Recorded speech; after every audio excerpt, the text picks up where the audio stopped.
I think it's easy for us to allow self-care, nutrition specifically, to slip. For women who are really into doing big things in life, this matters. Just by changing your morning, you'll be ahead of like 99% of the people in the world. Okay, this is blowing my mind. You are wiring your brain to be more exhausted, more overwhelmed. I think I'm actually addicted to this feeling of overwhelm. Extra stress is not worth it. We're not even recognizing that there's a cycle there that we need to break. The best way to start is by changing your gut.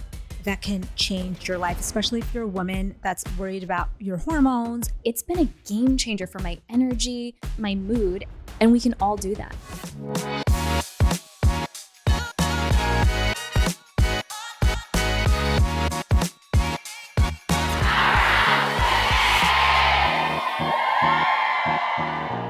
Dr. Amy, welcome to Powerhouse Women. Thank you so much for having me. This is like a long time coming. Such a long time coming. And I always trust that the timing is perfect, which this ends up being perfect and kind of cliche that we're going to talk about health as we enter a new year. But it is on a lot of people's minds. And you have some incredible content. Your social media even is one of those places where it's just those tiny little reminders of the habits that are small, but they can make a big impact. That's the thing. It's like I try to concentrate on the things like we're all so busy.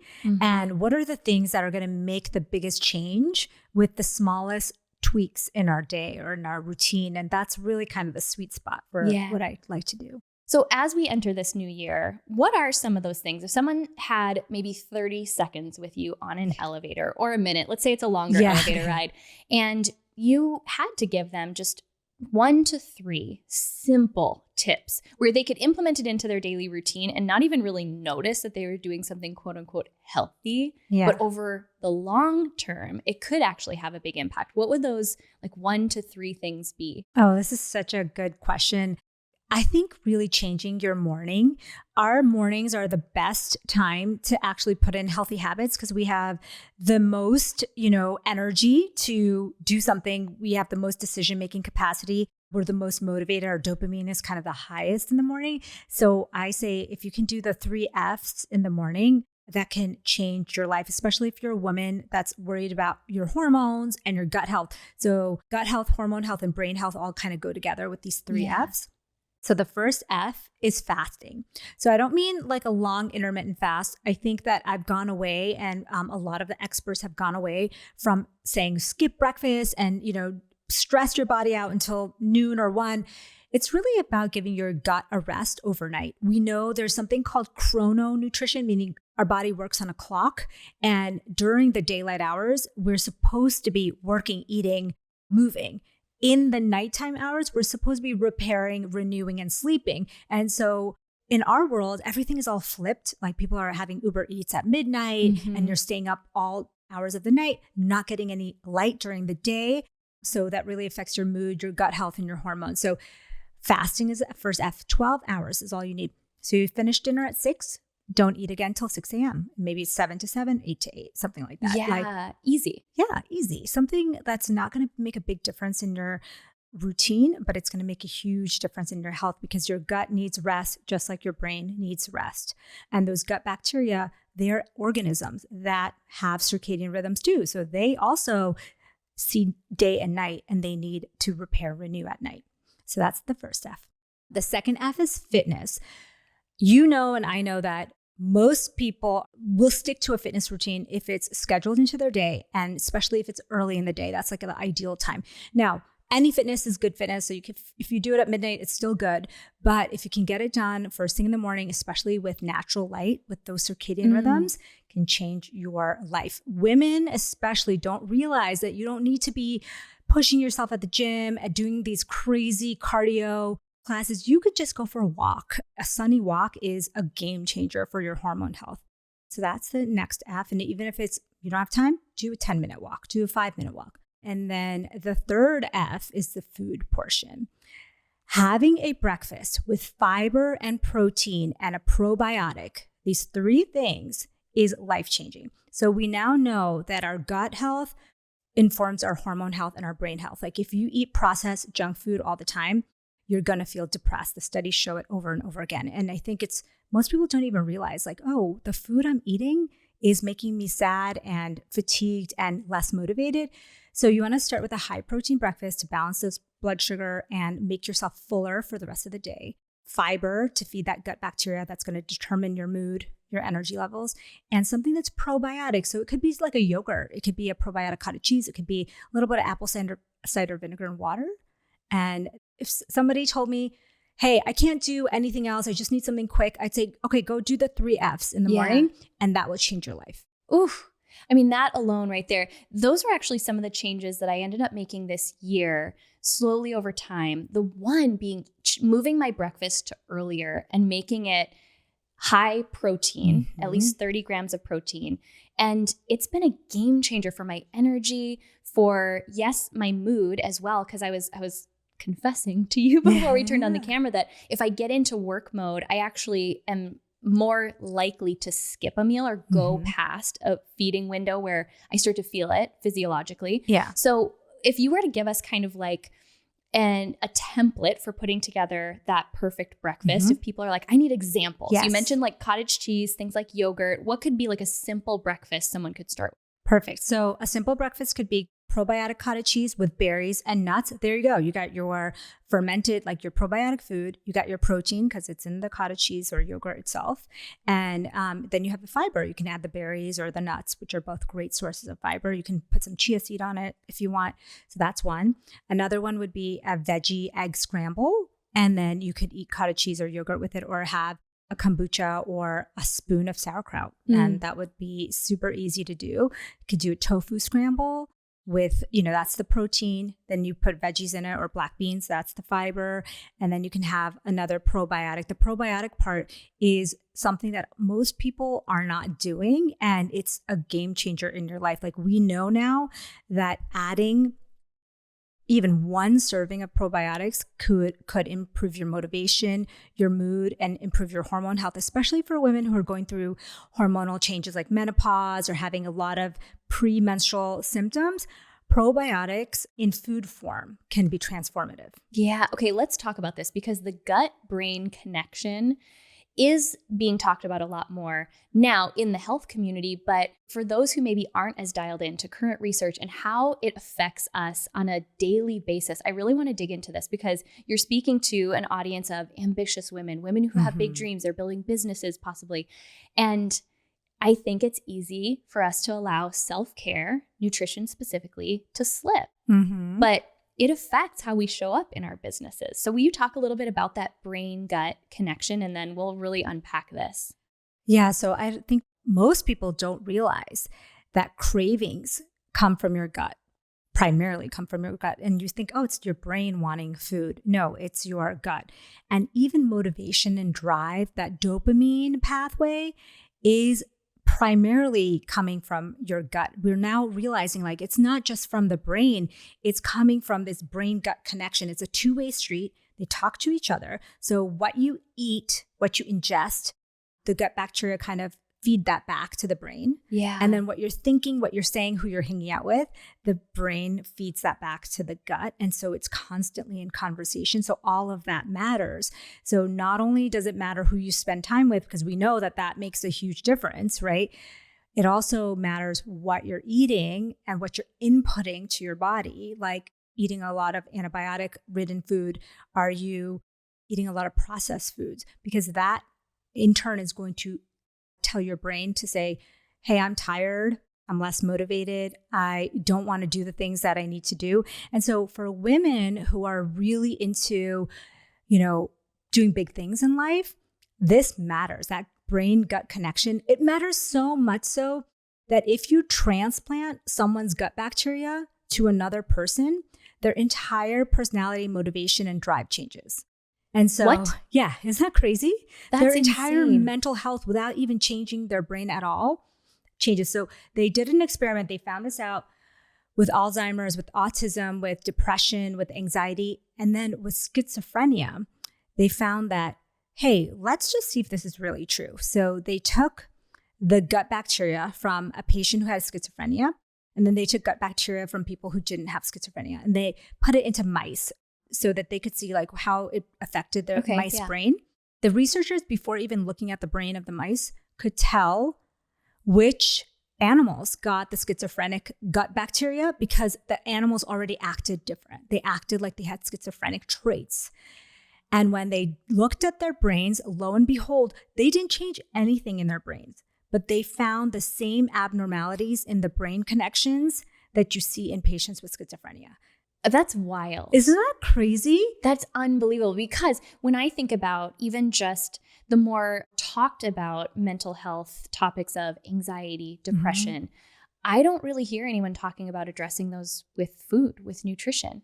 It's like, maybe we shouldn't be giving people, antidepressants. Maybe we should be giving them probiotics, right? So there's a whole world out there called psychobiotics, this new field of medicine where they're looking at what foods or medications or probiotic medications can we give to people that actually changes their mood.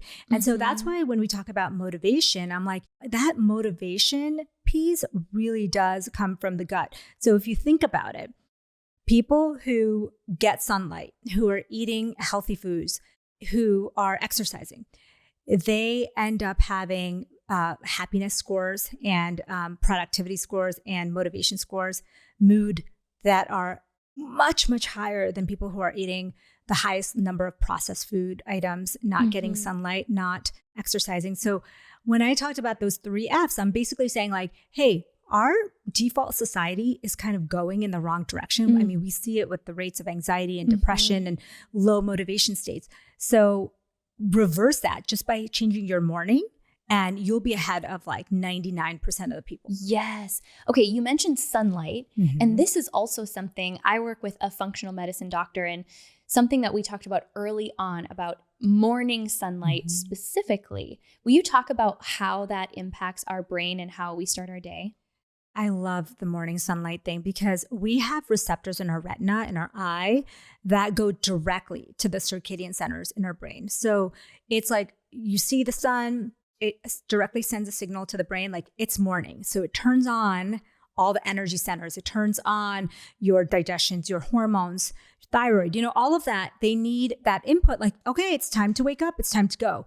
And when we don't get that input, you don't get that signal. It's like your body is like trying to guess from all these other secondary signals what time it is or whether we should start getting our cortisol and our adrenaline up, or should we just wait? It's very confusing to the body. It's like, did you go on a flight and wake up somewhere like in another part of the world? It's like perpetual jet lag if you don't get that morning input.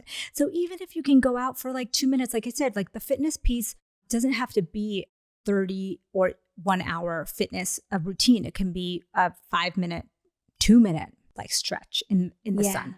Yeah. And then it makes me think about all these different ways that we try to manufacture and hijack the way our brains are actually wired to work, whether it's caffeine and maybe the more acceptable ways of hijacking that brain chemistry, or, different medications and things like that.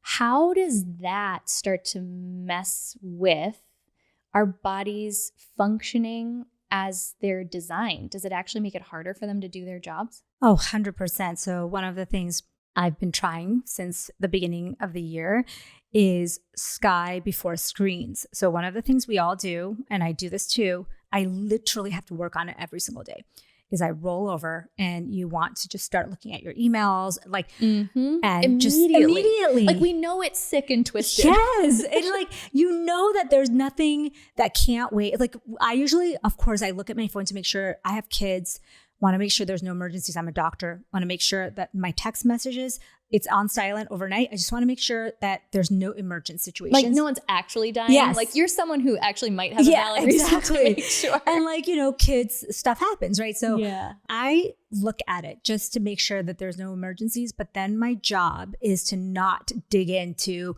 email, social media, look at the text messages from my friend, all of that stuff needs to wait. And it's so difficult even to wait that 5-10 minutes. But what I do is I get up, I go to the bathroom, I change into my workout clothes, and I walk outside really quick. By the time I walk outside, I brush my teeth. Sometimes I'll brush my teeth while walking outside if I'm in a rush. And then that's it. That's already 10, 15 minutes. And then I'm ready to look at my phone. Sometimes once I do that, often I want to wait a little bit longer. Sure. Yeah. And it's okay. Sometimes I'll write my journal really quick and then I'll get the phone. But I can tell you that practice is because you said, when you wake up and you immediately look at your phone, you are starting these chemical processes in your body's hormonal and chemical processes that are wiring your brain to be more exhausted, more overwhelmed throughout the day. And you know that's true. And I know that's true. When I open my email and I start just going into it, I'm frazzled and overwhelmed almost the entire day after that. Yes.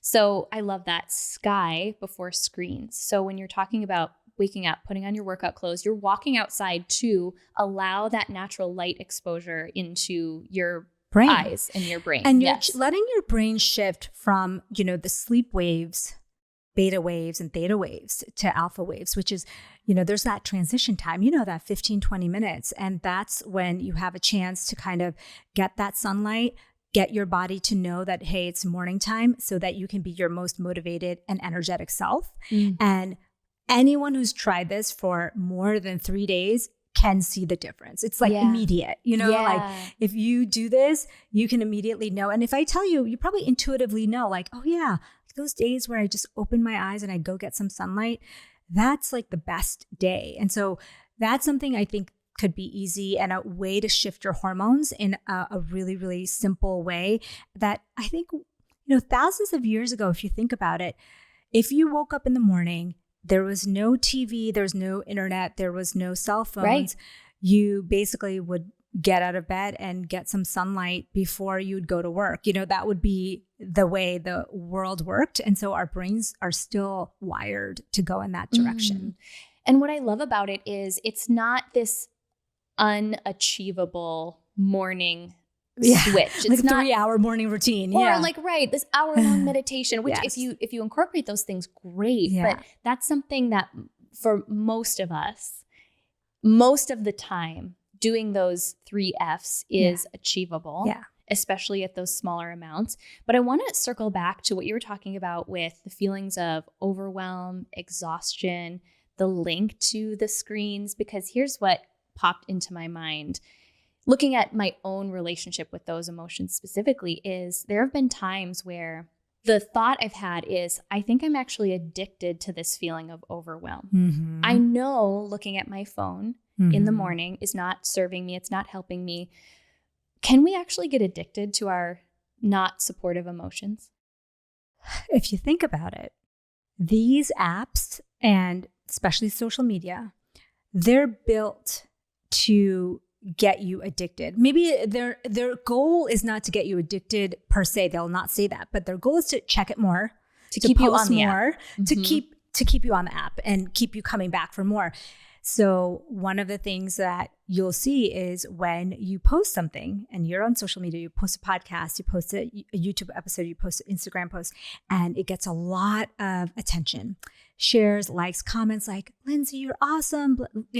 Immediately you get a dopamine hit and you're like, oh, wow. And then you get another one when you open it again and you see all these hearts and, this, and I feel the same way. It's like this natural inborn chemical mechanism that happens to us when we get rewarded by either our community around us, or in this case, the app. And that keeps us coming back for more. And that's why social media apps are very, very addicting, even just as much as gaming apps, because it's using that same concept of dopamine. And I know that we kind of alluded to this before we even got on the podcast, but women, if you understand dopamine pathways, you can accomplish so many bigger things in your life. This biological pathway that's ingrained in our bodies, it's stronger than any other pathway in our bodies. So dopamine is the pathway. When you get a craving, dopamine is a craving pathway, okay? It's motivations and cravings. When you're really motivated, you will do anything to get that thing. Same thing with cravings, right? When you're craving something really bad, dopamine is the pathway that will make you get up and take action. You'll drive across town and get that thing. So it can be bad, can be good. It can be bad if you're craving drugs or alcohol, right? That's the dopamine pathway. But if you use it to your advantage, it can really help you get to your goals. Yes. Because it's the one that's making you take action on the things that you want to happen. So exercise releases dopamine, and it's a dopamine pathway. Setting goals is getting into that dopamine pathway. So one of the ways to realize dopamine pathway loves mini rewards, but you don't want to celebrate too big. So if you want to run a race that's 10 miles, then give yourself a reward at every kind of few miles along the way. And the more random it is, the better it is. Okay. Because dopamine loves surprises. So if you like pick a paper out of a thing, or somebody says, oh, you made it to 3 miles, you get a, reward. That's the best way to keep your dopamine going. If you celebrate too big, too early, too fast, it may stop you from getting to your final goal. But if you celebrate just a little bit, so you stay motivated to go to the next step, and this plays out in our lives, right?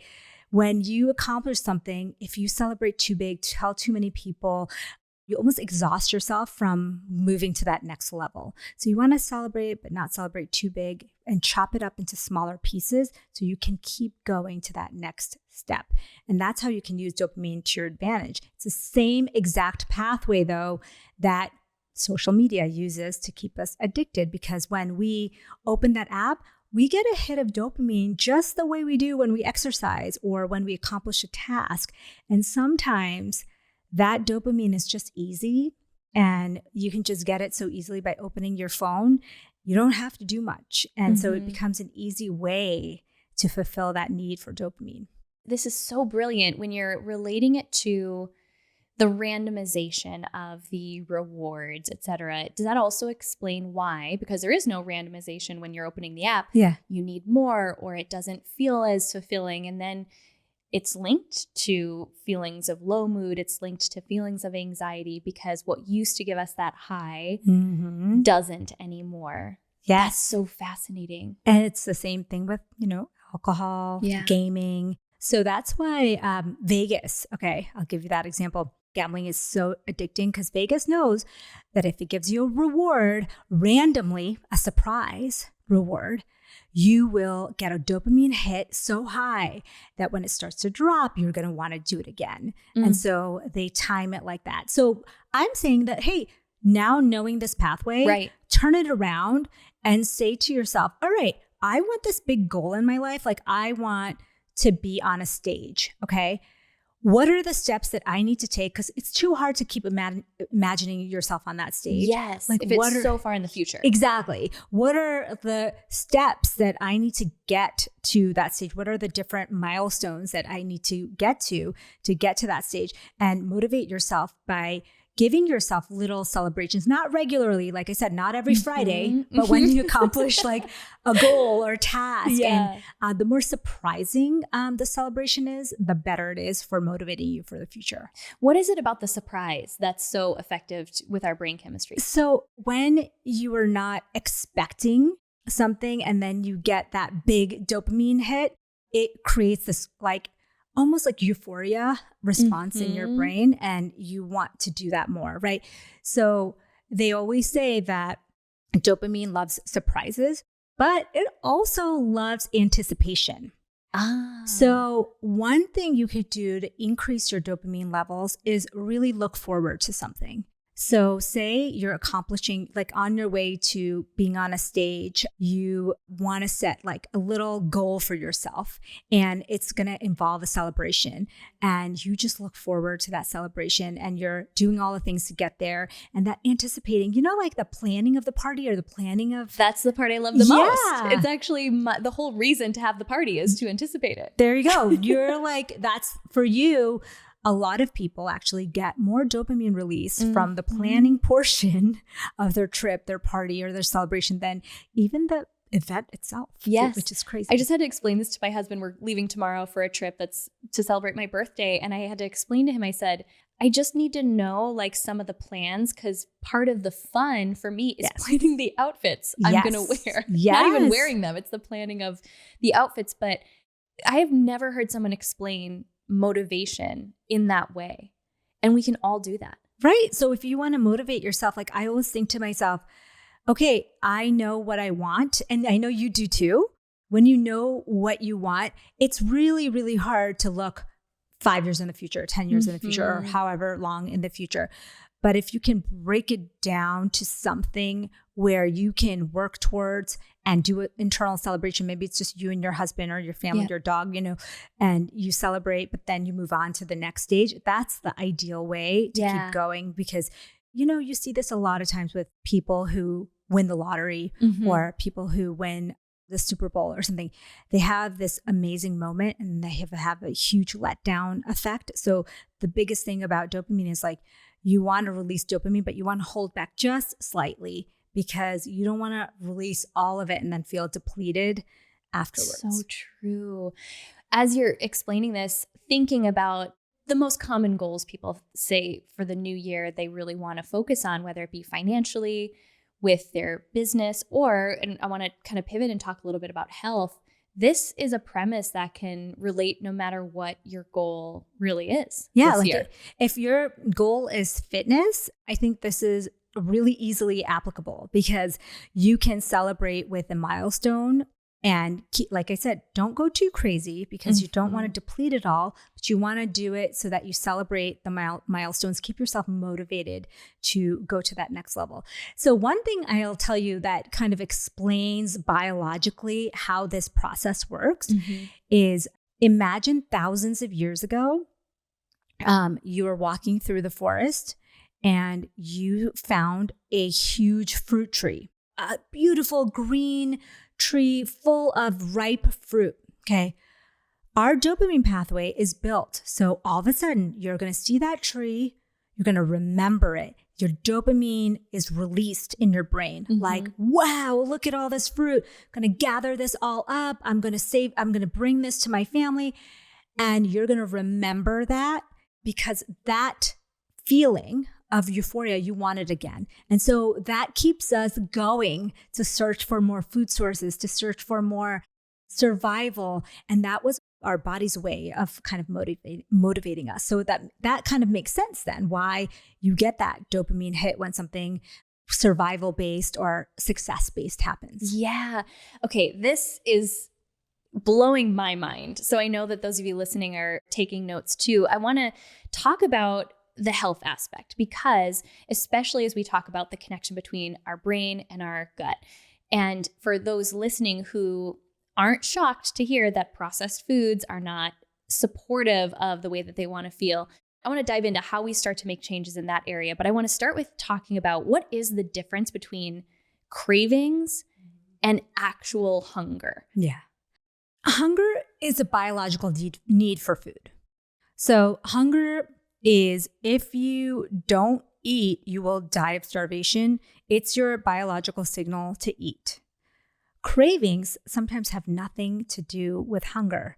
You could be completely full and still crave dessert or crave your salty chips, or before even thinking about Thanksgiving, right? You're full, but you're still craving that pumpkin pie or the apple pie or the dessert table, even though you ate so much. So cravings are your dopamine pathway. It's your pleasure and motivation pathway. Your hunger pathway is just like your biological pathway, so you don't die of starvation. So let's say as we start this new year, really taking on nutrition is a goal for someone listening. And they've got some really addictive cravings to salty foods, sweet foods. Where's a good place to start? Because I've heard you break this down before. And I think so often it can be overwhelming to think about overhauling our entire diet at once. And oftentimes that's where you see people fail. So what is a better way to approach making dietary changes, especially as it comes to the things that we crave? I know it's such a tough one because it's just like I said, cravings are the dopamine pathway, the same one that alcohol addiction, the social media addiction. So we have a lot of dopamine pathway issues in our modern world. The best way to start is by changing your gut. And the way I want to I know you know this, but I think most people don't realize that, hey, if you're trying to break a habit or a craving, don't just try to do it through your brain. It's actually through your gut, especially when it has to do with food. So for example, we know, this is such a crazy example, but they hooked people up to MRIs, found out that the people who changed their gut bacteria looked at food differently. They lit their brain up completely differently after they ate a diet of high fiber foods versus a processed food diet. So if you're trying to work on your cravings, the first thing you should do is do those 3 F's where you're adding more fiber, you're adding more protein, you're adding a probiotic food to your meal. You could transform your gut bacteria, which then will transform your cravings. Like the more and more I do it to myself, for clients, for readers, the more I understand like, wow, this is the missing piece in our modern world, is that we're craving all these foods over and over again because we're kind of not even recognizing that there's a cycle there that we need to break. Yeah. It's funny you say that because this always comes up for me around this holiday season, because I remember a time where I looked so forward to all the sugary Starbucks drinks. Yes. And I can't even stand the thought. Like, it's not just that I don't want it anymore. It's like a gag reflex to think of drinking one, when that used to be like all year. I was so excited. But over time, the more I learned about nutrition, the more I started to feed my body different things, I genuinely don't crave the same things that I used to crave. Absolutely. I mean, if you think about it, I make a chai product that has, it's like an instant chai that has 0 sugar, right? So we're trying to think of comparisons, and the unhealthiest drink of the holiday season has 156 grams of sugar in one drink. It's like the sugar cookie frozen coffee from Dunkin' Donuts, okay? We're putting you on blast, Duncan. And it's like you could use any of these holiday drinks, but 156 grams of sugar. I mean, that's more than a day's worth of sugar in one drink. And if you think about it, sugar releases dopamine, right? So if you get used to that, then drinking a coffee with 5 grams of sugar is going to taste really disgusting to you. And so you need to understand that this is blowing up your dopamine pathways. And so now you're going to need more of that. Mm-hmm. And so like you said, if you go the other way, if you just say, hey, you know what? I'm not going to have any sugar.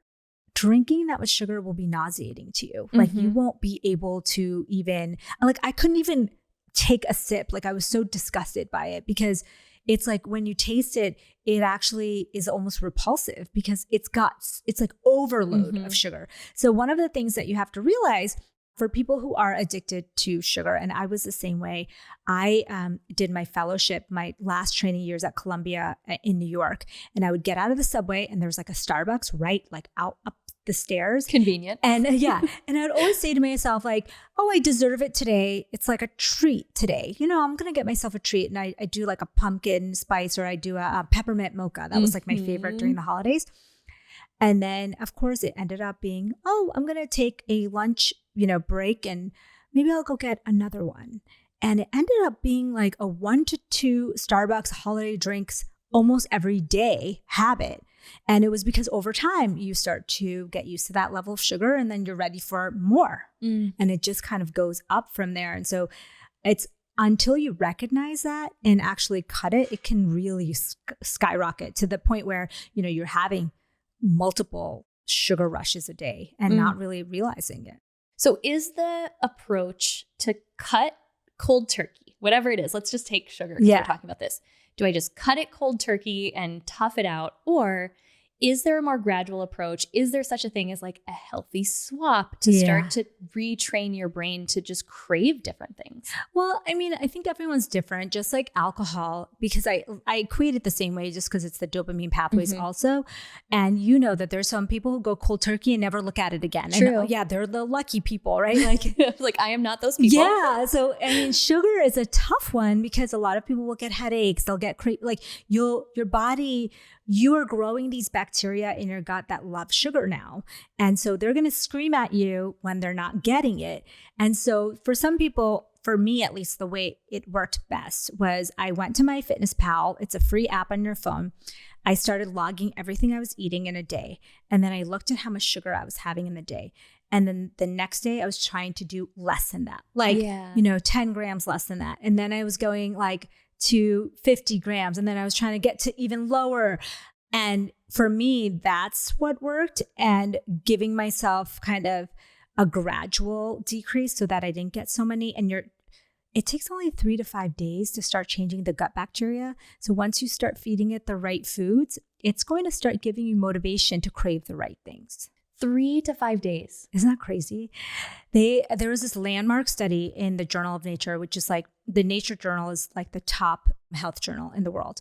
And they took people and they changed them from a very processed, meaning fast food, Starbucks, burgers, fries, just a very, very Americanized processed diet. And they rapidly changed it, meaning that over the next 2 weeks, they said, now you're going to only eat these foods, these healthy foods. And they gave them like, quinoa and vegetables. And they gave them all these healthy things, lots of plants, lots of fiber.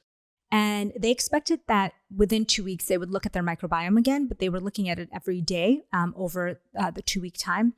And they saw that by day 3, there was already a significant change in the gut bacteria in these people who had changed their diet. And that's going from the worst of the worst, if we're to put terms like that to it, to starting to implement these changes, more whole food changes.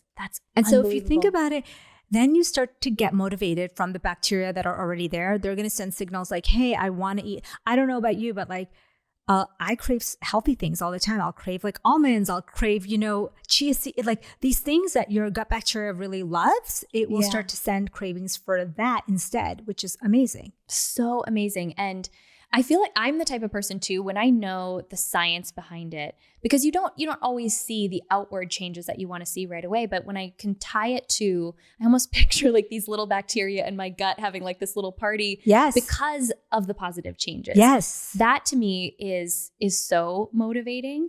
And the other thing I actually added this year is I got the Oura Ring. I got like a tracking app, which even just being able to see the impact of like eating later at night on my sleep, the impact of things alcohol that I could control. Alcohol was the biggest one. And I am not someone who typically even drinks more than like 1 to 2. That's usually my max. Me too, yeah. 1 shows up in my sleep. Same. 1 drink. I got the Whoop band, which is similar a few years ago. And I was the same way. Like I wasn't a big drinker, but I would often order one with, friends for dinner. And I would see my scores go like literally tank the next day, and I did nothing different. Yeah. And so I said, well, you know what? I don't really need one on those nights when I'm just going out with friends. Like I really don't. And then that snowballed into, hey, do I really even need to have it every time I go out? Like maybe it's just, once in a while. And you kind of see the changes through these tracking apps that we live in a culture that is profiting from us drinking a lot of alcohol, eating a lot of sugary foods, and getting a lot of fast food. And so you might feel so weird going against the grain because the marketing campaigns are so strong for these things, but they can be life-changing. It's funny you say that because I started to pay attention as I've been consciously drinking less for that same reason. Every single movie, TV show, which I don't even watch a lot of TV, you're only seeing people have alcohol anytime they're together with other people. It's wild when you actually look at like how programmed we are to normalize. And I have no problem with alcohol in moderation, but I think I started to pay attention differently to how normalized it became for just a Tuesday. Because you're meeting up with just friends. Want some wine, or just at my own house. Yeah. Just because I'm always seeing people portrayed as like, oh, I had a stressful day, let me pour a glass of wine, or I'm getting together for dinner with someone. And of course, we're going to get together for cocktails. Not to say that there's anything wrong with that, but to my brain, when I noticed that it felt weird to choose not to, I realized that the conditioning had been really, really strong. Well, okay, this is what changed it all for me. And this kind of goes with what we're talking about. So the data says that even when you're not drinking, you are wired to be more anxious. So meaning that if you're a regular drinker, meaning just like 5 to 7 drinks a week, okay, so that could be 1 drink a night or it could be a couple drinks on the weekends, you will be more anxious at baseline when you're not drinking. So the very reason you pick up a drink is making you more anxious when you're not drinking. And so I started to realize like, oh, yeah, now when I drink, and I started to pick up on that. And if you think about it, most people who don't know, pick up on the fact like when you have a drink the day after, kind of feel a little more anxious and stressed. And it's like, that changed it for me because I thought, wait, only 5 to 7 drinks on average can do that to you. Why would I even want to have 5 to 7 drinks? Like maybe I just have it once in a while. Like maybe I don't need to have 5 to 7. Maybe I just have 3, a week, and that's enough for me. And so that kind of changed it because we're working on our mindset so much that having a day or even a half day where you're anxious or extra stress is not worth it to me. Yeah. This has been so eye-opening and I think confirming of a lot of the changes that have happened over this last year that I'm excited to carry into the new year. But I want to, as we kind of wrap this up, circle back to something you said early on in the conversation about the impact of the people you surround yourself with. Because that's a big focus of this community and of cultivating the community so that women who maybe don't have those positive relationships in their life can at least find them virtually, if not in person at our events. Will you talk a little bit about the science behind that? Yeah, this is so fascinating. So not only are we the product of the people we surround ourselves with, our bacteria in our gut are the product of the people we surround ourselves with. So they did this study where they took twins who are identical. And they looked at their gut microbiomes after they've lived separately for a few years. So they got married, they had families. And they found that the twins looked closer to their spouses than they did each other. As far as like their gut bacteria. As their bacteria. So your gut microbiome starts to match the people you spend the most time with. And when I'm telling you, hey, gut microbiome determines your cravings, your motivation, your personality, your even like your mental health, right? Then you start to think, oh, wait, I'm going to share the gut bacteria of the people I'm spending the most time with, and they're determining my mood, my motivation, and my athletic prowess, my cravings, my mental health. I got to watch the people I'm spending with because and I know negativity spreads, bad habits spread, and you really want to surround yourself with people who are going to be moving you forward when it comes to gut bacteria. And like I told you, your gut bacteria changes your entire being, your brain and your personality. So who you hang out with really determines your personality and your future. I'm just laughing to myself, imagining after people listen to this episode, going to those not so positive people in their life and just saying, I can't hang out right now. You're not good for my gut bacteria. It's true. I had to really take a look because, I come like in South Asian culture, I'm Indian. You're really reverent to your family, your elders, the people you grew up. Like it's very like, you can't just shun people out of your life because they're toxic. It's like, bad manners for especially. Yes. But I realized, okay, wait, but we're adults now. And if our future, our motivation, our drive, our health is determined by the people we spend the most time with, we should be picking and choosing the people. It shouldn't be by default like, oh, this person has been my friend for 25 years, or this is my aunt, or this is my, it has to be the people you actually want to spend time with. And it's crazy how that changes how you think about your relationships and how you pick the people you want to spend time with. Yeah. So that's been life altering. I think it would be to people listening, because if you want to be healthy, surround yourself with healthy people. That's just how it works. Okay, so maybe a more personal side of that question, then how have you navigated those relationships that were not good for your gut bacteria, were not good for your mental health, weren't in line with the kind of results that you wanted to see? So I think of it this way, and you're so all about mentorship and surrounding yourself with a community of people that are doing what you want to be doing. So I always say this to people is like, if you want a goal, like you want to be fit, go hang out with where fit people hang out. It's not like you can't like make people be friends with you, but maybe you join a gym where everyone is really fit and talking about fitness, and because that's going to be your future.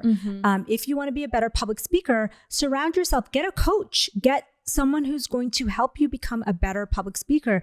If whatever it is you want, go put yourself in that place. It's not like you can't make people be friends with you, but you can put yourself in places where you're surrounding yourself with people who are doing the things that you want to do.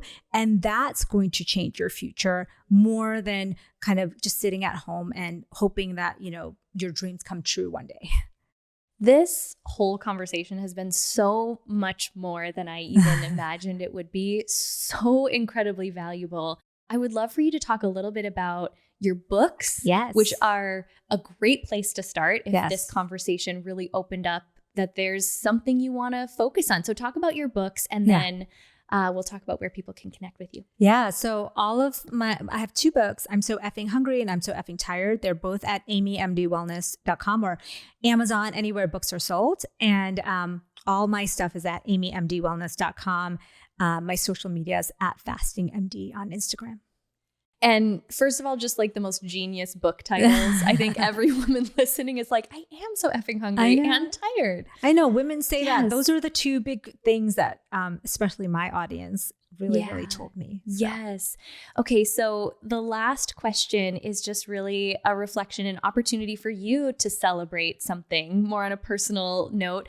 I am just a big believer that a lot of us don't celebrate ourselves enough in the journey. So to call this your daily dopamine hit. Yeah. It's an opportunity just for you to celebrate something. We just call it a powerhouse moment. It can be anything big or small, but just a moment you've had recently or the first thing that comes to mind that you're like, yeah, that was great. I really want to celebrate myself, publicly acknowledge it right now. So when I was giving that example of being on stages, I was recently on a stage this summer for an integrative medicine conference. And I really felt like, wow, I feel energized. And I think you probably are the same, but I felt so energized by being there and sharing these ideas and stories. And I thought to myself, like, I'm good at this. Like, I can do more of this. And lo and behold, like the next day I got invited to speak to, it's called the Women in Retail, the senior leaders of all the women in all of the retail spaces. They do a big conference, and I was asked to do a keynote there. And I thought to myself, like, okay, this is where I feel alive. Like, I feel like I should be doing this more in my life. And I was excited to do more of it coming up soon. I love that. Yeah. Dr. Amy, thank you so much for being here today. Thank you so much for having me. This is so fun.